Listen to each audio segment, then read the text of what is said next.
Hi hello छाड़ू जय शिव शंभु कुहतु मु Kartik tourist Odisha तरफ आपको स्वागत करुच्ची आउ एक अध्याय आसतु बुलीजा बुढ़ापड़ा समानता जहाँकि पुरी जिलार डेलांग ब्लॉक में अवस्थित अपेक्षार अंत घटी फाइनाली आम आसी पहुँची जाइए से शैवपीठ बुढ़ापड़ा सोमनाथ निकट में चलतु भितर को जा से मंदिर आलौकिक घटना आउ दिव्य शक्ति विषय जाना चलतु।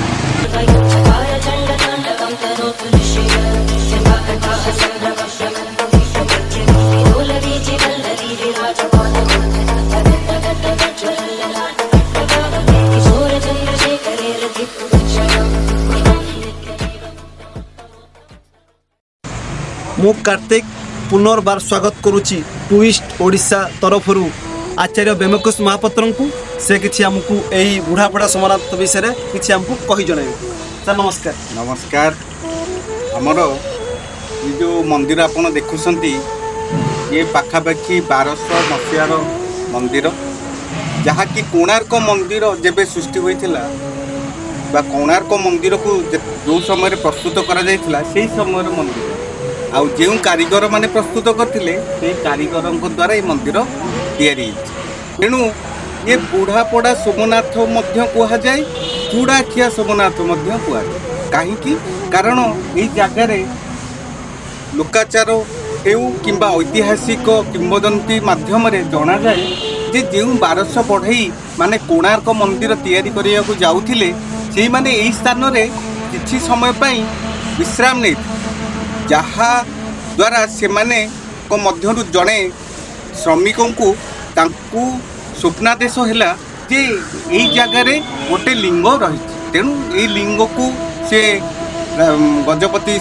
महाराज को जनईले एवं महाराज ये मंदिर को निर्माण करते ये मंदिर कारुकार्य आपण कोणार्क मंदिर कारुकार्य सहित समभाव मिसे एवं तांकर तत्वावधान सर सुनिया को मिले ये मंदिर अनेक अलौकिक घटना और चमत्कार देखा मिले से विषय आम दर्शक को किसी बुढ़ापड़ा सोमनाथ मंदिर महादेव होती विष्णुकर प्रतिस्वरूप भाव में ये पूजा पाती ये मंदिर जो कारुकार्य रही विष्णु मंदिर तेणु ये जो मानकर विवाह संतान भली समस्या रही ये मंदिर से माने मानसिक कले ताहा निश्चित भाव में पूरण ये मंदिर अनेक श्रद्धालु माने गुहारिया भाव में पड़ती गुहारिया गृह रही जहाँ को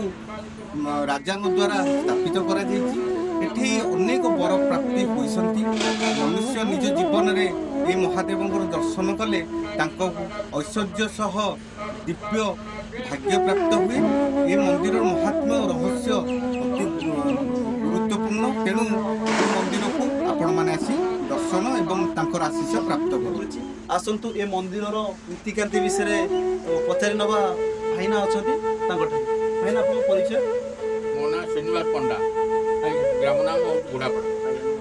अच्छा मंदिर सर नीतिकांति केमी हुए से विषय आम दर्शक को जन आमर प्रात समय प्रभात आलती जोटा बालभोग हम बेड़ा परिक्रमा आलती हम बर्तमान समावेश हम पूजा पूजी चलो आमर 12टा पूर्व गोटे खेचाणी भोग हम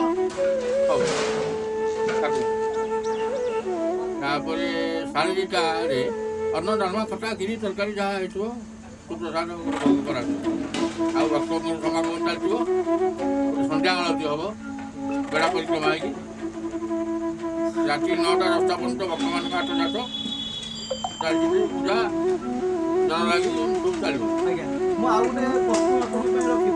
मंदिर किसी चमत्कारी जमीक लोक गोटे उत्साहित लोक देखी चमत्कार किसी मंदिर अच्छी सेमती किसी आमर ठाकुर 3टा गुआरिया गुफा ताकि सब भक्त मैंने कार रोग बैराग हो गुआरी पड़े 7 दिन 14 दिन 21 दिन व्याधि मुक्त ठाकुराणी पाखे गुंफा पार्वती ठाकुराणी ଟଙ୍କା ଗୁପ୍ତାକୁ ଆଣି ସେ ଗୁମ୍ଫାରେ ଜୀବକାଠି ଲୋକ ପଡ଼ନ୍ତି ଗାୟକ ଆଉ ରୋଗୀ ତାଙ୍କ ଜୀବ ପଳେଇଯିବ ସେ 14 ଦିନ ଭିତରେ ଜୀବ ପଳେଇ ଯାଇଥିବ ତାଙ୍କର ମନୋବାଞ୍ଛା ପୂର୍ଣ୍ଣ ହେବ ଯେ ଯେଉଁ ସକାଶେ ବଞ୍ଚିବେ ରୋଗ ବ୍ୟାଧି ହଉ ଗାୟକ ଭଲ ଭଲ ଗାୟକ ଆମର ବିଶ୍ୱକୋଷଣ ଡିଗ୍ରୀ ବୋଲି ଅଞ୍ଚଳରେ ଗାୟକ ସେ 40 ବର୍ଷ 45 ବର୍ଷ ଯେ ଦେହ ତ୍ୟାଗ କରେ ସେମାନେ ସୁନାମ ଧନ ଅଳ୍ପ ବୟସରେ ବହୁତ ନାଁ କରିଛନ୍ତି ବିଶ୍ୱକୋଷଣ ଡିଗ୍ରୀ କହିଲେ ସବୁ ଗାୟକମାନେ ଜାଣିବେ ତାଙ୍କୁ ବାଡ଼ି କରୁଛନ୍ତି। ତ ବହୁତ ବଢ଼ିଆ ଜିନିଷ ଆପଣଙ୍କ ଠାରୁ ଶୁଣିବାକୁ ମିଳିଲା। ତ ମୁଁ କାର୍ତ୍ତିକ, ତ ଆପଣ ଜାଣିପାରିଲେ ମନ୍ଦିରର ନୀତିକାନ୍ତି ବା ମନ୍ଦିରର ଚମତ୍କାର ବିଷୟରେ। ସାର୍ ଆମେ ଅନେକ କଥା ଜାଣିଲେ ମନ୍ଦିର ବିଷୟରେ, ତ ଶିବଙ୍କ ତତ୍ତ୍ୱ ବିଷୟରେ ଆମକୁ କିଛି ଜଣାନ୍ତୁ। ଆ ପୂର୍ବ ଏପିସୋଡ଼ରେ ମୁଁ ଆପଣଙ୍କୁ ଜଣେଇଥିଲି ଡମ୍ବୁରୁ ବିଷୟରେ, ତାର ମହତ୍ଵ ଗୁରୁତ୍ୱ ଆମ ଜୀବନରେ କିପରି ରହିଛି। ଆଜିର ସେଇଭଳି ଗୋଟେ ଉପାଦାନ ମହାଦେବଙ୍କର ଯାହା ନାଁ ତ୍ରିଶୂଳ। ତ୍ରିଶୂଳ ସାଧାରଣ ଭାବରେ ଆମେ 3ଟା ଶୂଳଯୁକ୍ତ ବୋଲି ଜାଣି ତାର ଅର୍ଥ ହିଁ ସେୟା ଆମକୁ ଯଥାର୍ଥ ଜଣାଏ। 3ଟି ଶୂଳ ତାହାକୁ 3ଟି ପ୍ରତୀକ ବୋଲି ଆମେ ବୁଝିବାକୁ ପଡ଼ିବ। ତା ପୂର୍ବରୁ ଆମେ ଜାଣିବା ତ୍ରିଶୂଳର ପୌରାଣିକ କ'ଣ କିମ୍ବଦନ୍ତୀ ଜଣାଏ।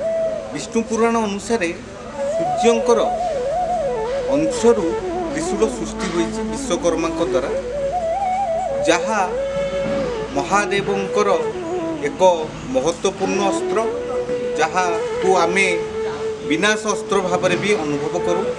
ଯେମିତି ଆପଣ ଜାଣିଥିବେ ଶ୍ରୀ ଗଣେଶଙ୍କର ମସ୍ତକ ଛେଦନ ସେଇ ତ୍ରିଶୂଳର ମହିମା ଥିଲା। ସେଇଭଳି ପ୍ରତ୍ୟେକ ମଣିଷ ଭିତରେ ବିକାରତା, ଯେଉଁ 6 ବିକାରତା ଅଛି, ସେ ବିକାରତାକୁ ବି ନଷ୍ଟ କରେ ସେ ତ୍ରିଶୂଳ। କିପରି ନଷ୍ଟ କରେ? 3ଟି ଯେଉଁ ତାର ଶୂଳ ଆପଣ ଦେଖିବାକୁ ପାଇବେ, ସେ 3ଟି ଶୂଳ ମଧ୍ୟରେ ଧର୍ମ ରହିଛି, ସତ୍ୟ ରହିଛି ଏବଂ ଭକ୍ତି ରହିଛି। এই 3ଟି ମାଧ୍ୟମରେ ମଣିଷ ଭିତରେ ଥିବା ବିକାରତା ମଣିଷକୁ ନଷ୍ଟ କରେ। ତେଣୁ ତ୍ରିଶୂଳର ମହତ୍ତ୍ୱ ସନାତନ ଧର୍ମରେ ବହୁତ ଗୁରୁତ୍ୱପୂର୍ଣ୍ଣ ଏବଂ ତାହା ମହାଦେବଙ୍କର ଅସ୍ତ୍ର ନୁହେଁ, ଏହା ଆମ ପାଇଁ ଏକ ଜ୍ଞାନ ଏବଂ ଅନୁଭୂତିର ପରିଭାଷାକୁ ଜଣାଏ, ଆମ ଜୀବନକୁ ପରିବର୍ତ୍ତନ କରିବା ମଧ୍ୟ ଜଣାଏ।